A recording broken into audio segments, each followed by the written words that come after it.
name is Matthijs Bouw. I am an architect and urban planner, and I founded one architecture at White School in University of Pennsylvania. And I hope you can see my screen. I'll switch it and see if this works. So what I'm talking about today is building in nature. This is how we in the Netherlands nicknamed nature-based solutions for hydrological engineering. And so one of the cases that I'll be talking about is based on the book that we have published as a firm together with the EcoShape Consortium about a year ago about the work that we've been doing in the Netherlands and abroad on building with nature. And for me, as someone who does a lot of coastal adaptation projects, building with nature-based solutions for hydrological engineering has become increasingly important. We work a lot in complex urban environments and see that coastal protection systems, specifically if you want to integrate green and have green benefits, increasingly would need nature-based solutions to be affordable, flexible, and dynamic. And so that's why, as a practice, we have started to become part of this space. You've been talking about nature-based solutions, I think, for the entire day. So I won't go too much into details, but one of the things, of course, that is very important to realize is that there's a host of planted challenges and using ecosystem-based approaches in order to restore natural systems and using ecosystems. You can address those societal challenges both for human well-being as well as for the various biodiversity benefits that come from it. And of course, in the Netherlands, what we have discovered is that there's also a great opportunity in using building with nature. We need to move from building against nature to building with nature. This is an example of one of the projects that the EcoShape Consortium has been involved with. This is a part of the Dutch coast that traditionally had a dike or a levee here, and rather than that levee needed to be strengthened, and what we decided to do is rather than heightening and strengthening the levee per se, we created a dune system in front of it, as you see on the right. That dune system uses dredged sediments. That dune system, through that, has a lot of other benefits, not least recreational benefits, and the total of added benefits and avoided costs compared to a traditional graze system was more than 100 million euros if you look at it from a 50 years time horizon. And we see those examples very often.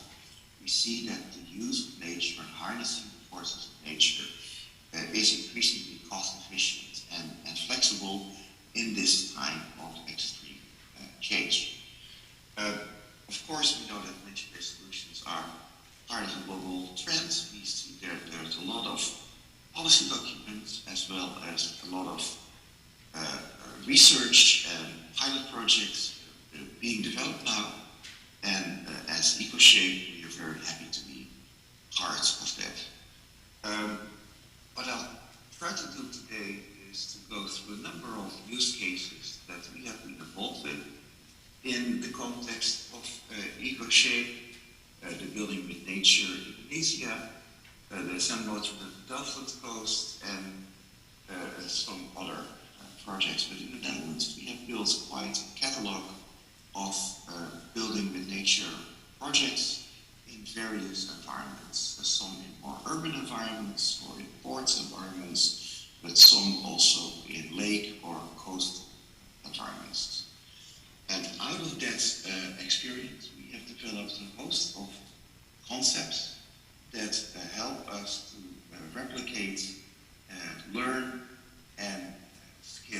Netherlands. We all know that this is only the beginning of a big development in the use of these type of systems.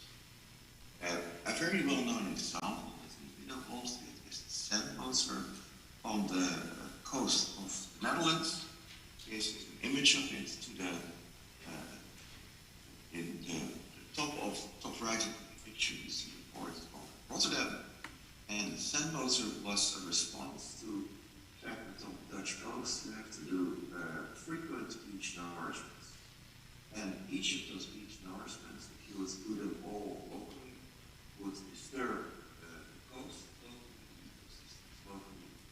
Those they would disturb the recreational possibilities locally, and so in the Netherlands we decided to see if maybe rather than having many individual beach nourishments, we could dump a lot of sand in one particular place, and then let the ocean currents and water flows to the rest and distribute the sediments further along.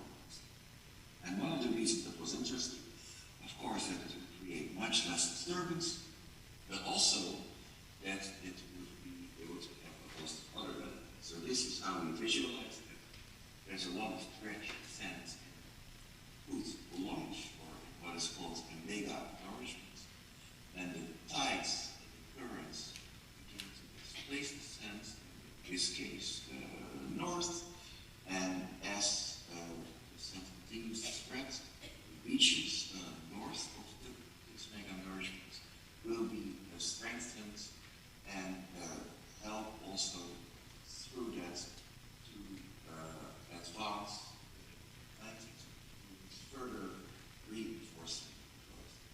What is very interesting is once you start to do that, and once you give the sand and the sediments more time and you involve the natural processes, you create space for biodiversity, because this sand in the air, but also there's a whole recreational benefits. This has become a very popular place to go kite surfing. It has created much more tourism, and so by using building with nature techniques, we not only have the benefits of more easy and less disturbing sediments distribution, but also a host of other benefits. We have a set of ecological benefits, as we have tried to illustrate here.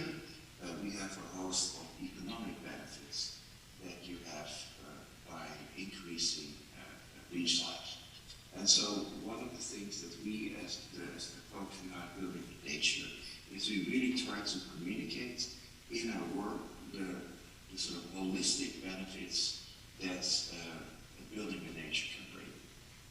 And try to, in the book, also illustrate the resource flows that are at the heart of this dynamic thinking of building with nature. Another types of projects that we do a lot are foreshores, which are basically, and the earlier project that I showed has that as well, is basically creating shores in front of coastal defense systems. Those shores help buffer the impacts of wave action and often help us avoid having to increase the height and the width of our coastal defense systems. Again, avoiding the significant cost of the more hard infrastructure cost, while creating a host of different ecosystem benefits. So when the stability of a dike is judged to be compromised, a contract to replace soil in front of the dike, which adds stability to the dike, and that allows the foreshore to be planted and develop opportunities for habitat. So again, we need to think in terms of a growing system. And these are some of the examples from our work in the Netherlands, and here you see one under construction. A third example that I would like to show that we're very proud of is of building with nature is a project that we call the clay ripener. And the clay ripener is a project that we have constructed as a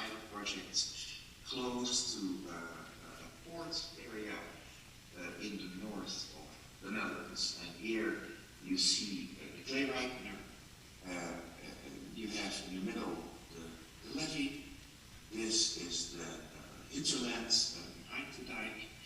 And here you have the clay ripener as part of a bigger estuary, which has a lot of productivity and which has a lot of sediment to be managed in relation to the ports.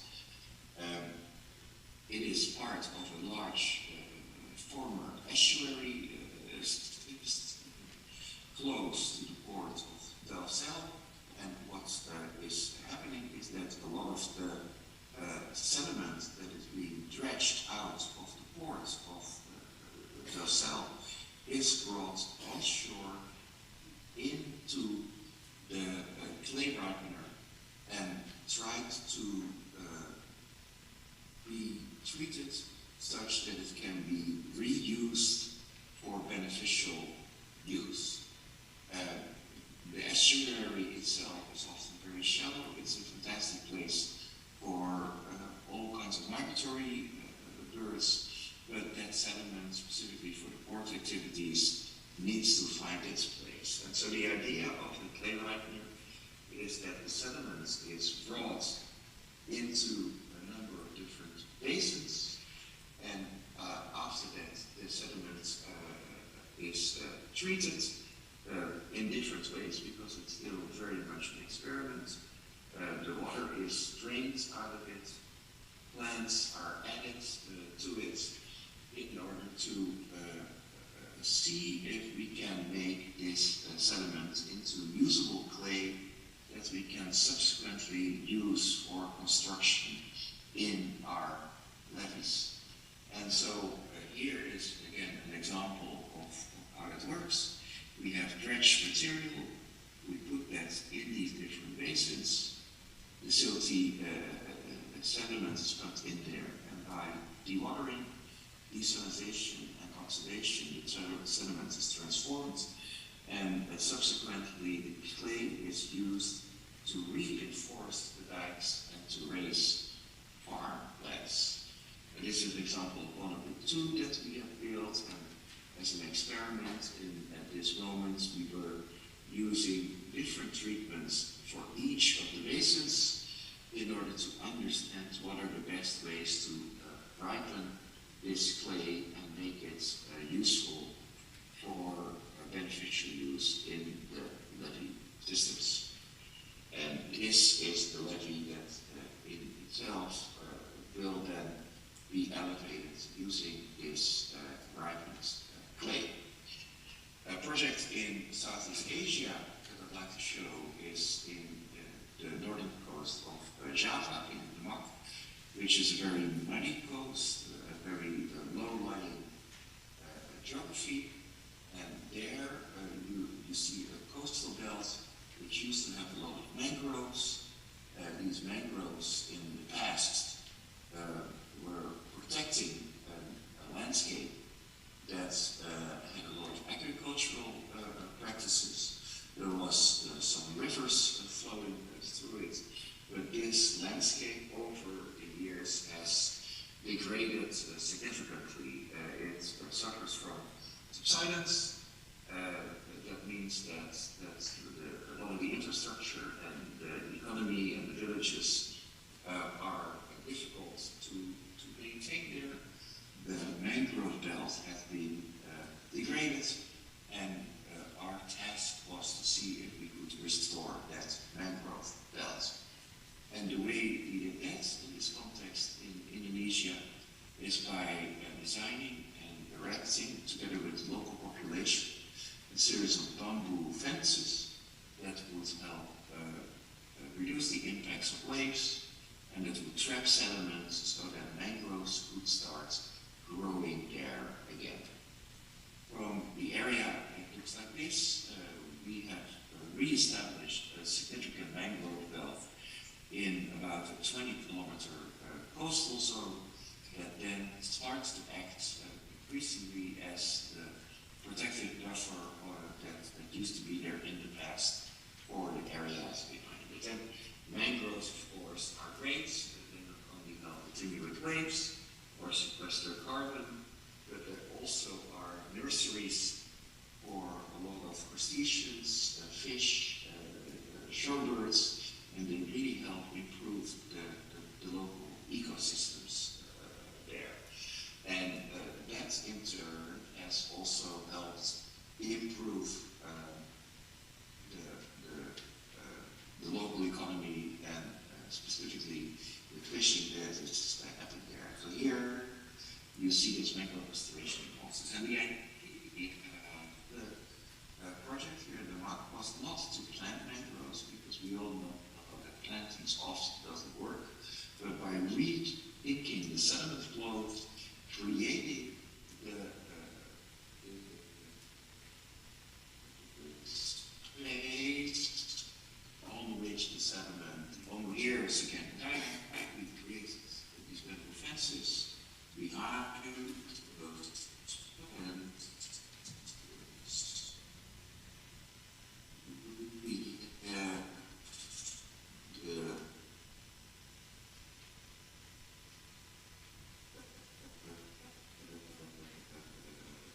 on many levels with such measures. There's a lot of economic benefits. We see that it has greatly increased the yields of the agriculture in the area and the yields of the fishing, and of course the important cost of the impacts of waves and climate-related events. And in order to be able to make sure that we maximize the benefits of this project, we've been working very hard with the local communities through the establishment of a field school, where we not only train them to build and operate these fences and help us restore the mangroves, but in which we also worked with them to see how we can improve their fishing techniques, their local distribution, as a way to make sure that the economic benefits lands also locally as much as possible. And that has proven to have remarkable results. The yields for the fishing folk have gone up significantly. And so, as with any of the projects, these type of projects require collaboration that is multidisciplinary. We've been working with the community members. We've been able to bring in a lot of research organizations, both locally in Indonesia as well as from the Netherlands. We've brought in some not-for-profits and private sector partners.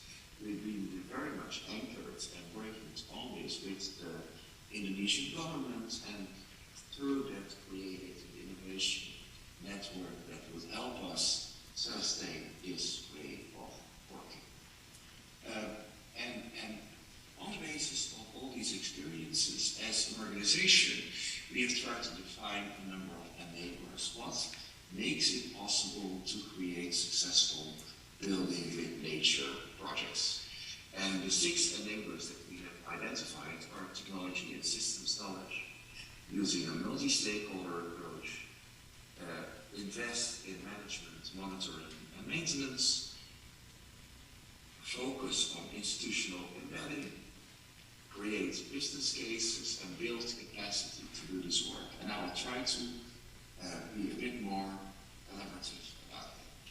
So if we talk about institutional embedding, it is really important to make sure that whatever we do in nature-based solutions for hydraulic engineering is that they fit in the local institutional context.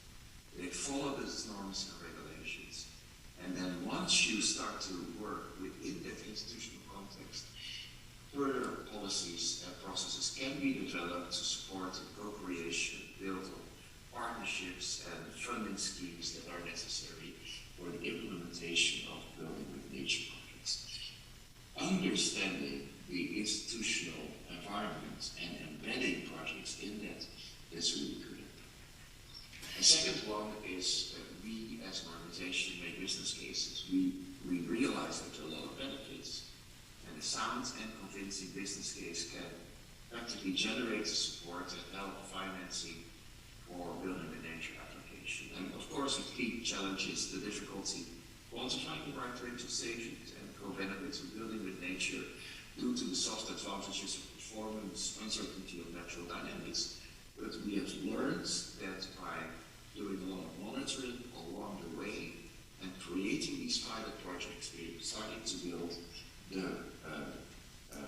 prove that the benefits work and create the metrics that can be used for the business cases. The third one, of course, is to understand that building management sites are dynamic. They develop out of changing climate conditions, and that requires an adaptive approach to manage, maintain, and monitor their performance long time.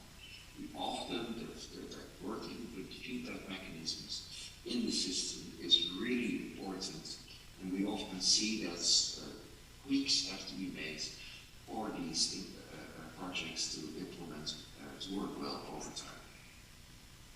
We firmly believe that in order to do this work and in order to reap the benefits in a holistic way, we need to have a multi-stakeholder approach. Building management can really be implemented by a single party. Successful projects require stakeholder engagement from the start through all the phases of design, implementation, operation, and the ongoing maintenance. The last one, second to last one is, of course, it requires knowledge of the specific concepts and the technologies to design nature-based solutions, but we also see that if you don't understand the local ecosystems at the right scale, the social systems at place, the physical systems at work, all these are essential for any building with nature project to work. So as a consortium, we have also scientists from very different disciplines to be involved with all our projects. And the last one, capacity building on policy makers, industry managers, and local communities is essential. It takes place through education, training, knowledge sharing. People familiar with building the nature philosophy are more likely to support and participate in applications, which is a benefit to the necessary scaling up and especially critical for the maintenance of nature-based solutions. These 6 enablers are really what helps us now as we are progressing and designing more building with nature, nature-based solutions for hydrological projects in the next phase of our EcoShape program as we are rolling it out now, both in the Netherlands as well as globally. Thank you very much. It's been an honor to be here. Thank you very much, and I wish you a nice and productive day. Thank you. 네. 해외 연사님의 경우에는 이제 지금 질문을 받도록 하겠는데요. 질의응답 있으실까요?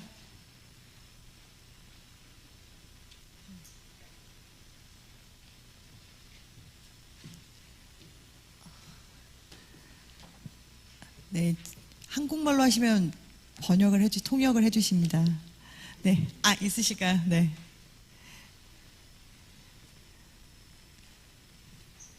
저기.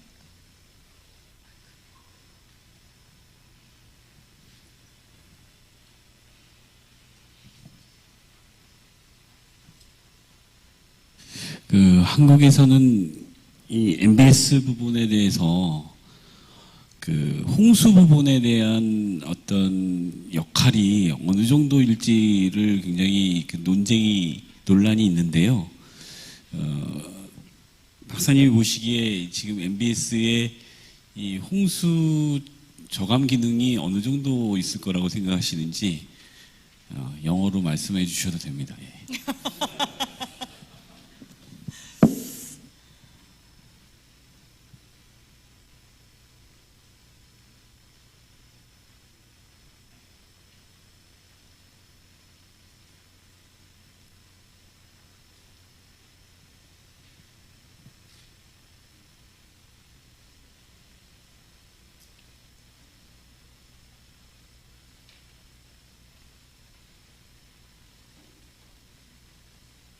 I cannot hear you, so I don't know if there's a question for me.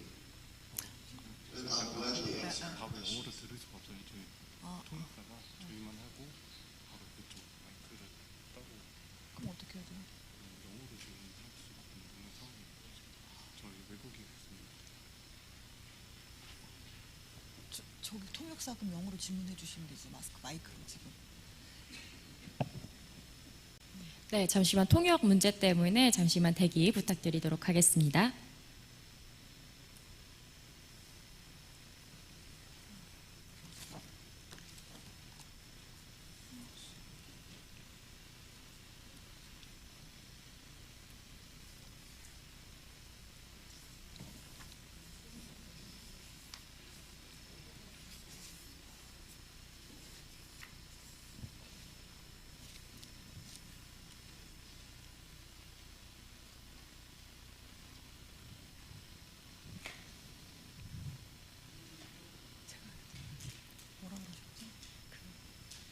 혹시 다시 질문 한번 해주실 수 있을까요?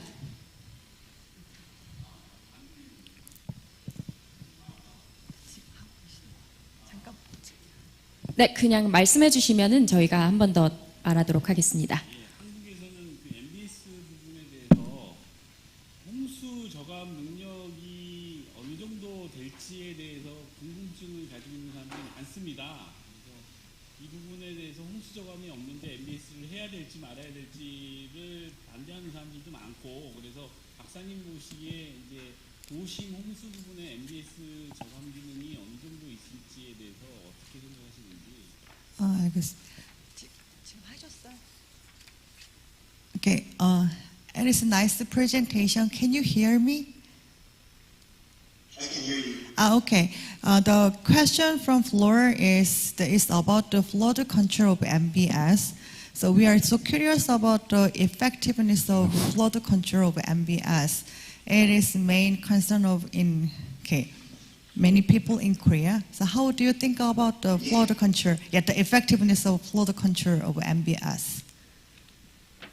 So one of the things that's been realized, of course, is that MBS can help reduce the impacts of wave action, and as such, it can be very effective, but it will not protect you often, right? You need coastal defense systems, flood walls, or levees, or some elevation to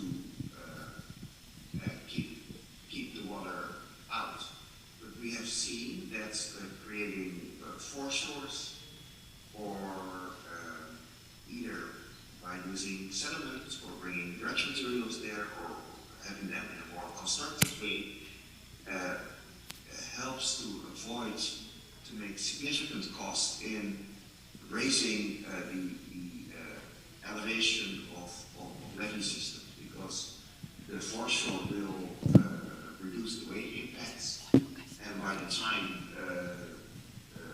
let's say floodwaters arrive, the forces will be much less, height will be much less, and that means that you can reduce the elevation of your protective systems. Same goes for mangroves, to have a buffer zone of mangroves in front of the coastal protection system also helps to reduce its impacts and the wave heights. So as we often see MBS as something that is part of a multi-layered system, and that's then as part of this multi-layered system has significant flood reduction qualities. 답이 되셨을까요? 네. Thank you for your answering the question. 이제 더 질문 더 있으실까요? 네. 네, 마이크 전달 부탁드리겠습니다.